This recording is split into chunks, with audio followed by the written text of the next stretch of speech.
বাংলাদেশ জামাত ইসলামীর পক্ষ থেকে ইতিমধ্যেই আমরা অনেক প্রোগ্রাম নিয়েছি। আমি আবারও জামাতের পক্ষ থেকে আল্লাহর কাছে ওনার সুস্থতা কামনা করছি। আমি আজকে অত্যন্ত বেদনার সাথে, উৎকণ্ঠার সাথে, আবেগের সাথে বাংলাদেশের সকল মানুষের প্রিয় নেত্রী বেগম খালেদা জিয়ার এই অবস্থায় আল্লাহর কাছে তার সুস্থতা কামনা করছি। আমি ব্যক্তিগতভাবে এই সাক্ষী দিতে পারি, বেগম জিয়া একান্তভাবেই একজন দেশপ্রেমিক নেত্রী ছিলেন, গণতান্ত্রিক নেত্রী ছিলেন। ওনার আপসহীন রাজনীতির কারণেই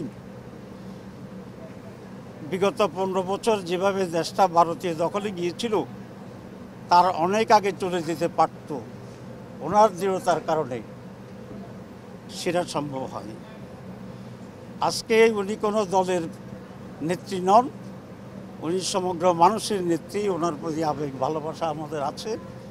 আমি ব্যক্তিগতভাবে আমার গভীর শ্রদ্ধা জানাচ্ছি, আরোগ্য কামনা করছি। বাংলাদেশ জামাত ইসলামীর পক্ষ থেকে ইতিমধ্যেই আমরা অনেক প্রোগ্রাম নিয়েছি। আমি আবারও জামাতের পক্ষ থেকে আল্লাহর কাছে ওনার সুস্থতা কামনা করছি।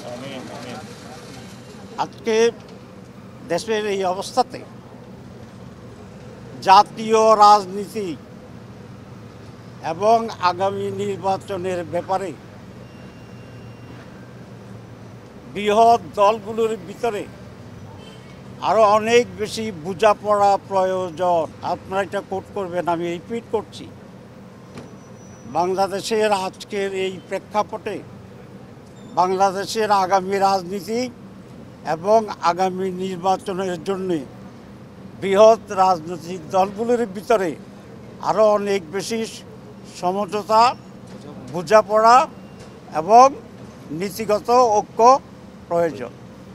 আমি দেশবাসী এবং রাজনৈতিক দল সকলের প্রতি আহ্বান জানাবো, আমরা আগামীতে আরও অনেক ধৈর্যের সাথে, প্রজ্ঞার সাথে দেশকে প্রাধান্য দিয়ে যেন আমাদের কর্তব্য নির্ধারণ করি।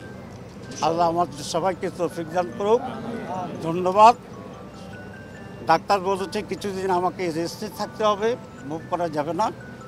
ইনশাআল্লাহ রেস্টে থাকবো। এর মাঝে যতটুকু দেশ আপনাদের সাথে যোগাযোগ করা সম্ভব এবং সামাজিক বন্ধুদের সাথে সেই যোগাযোগ থাকবে।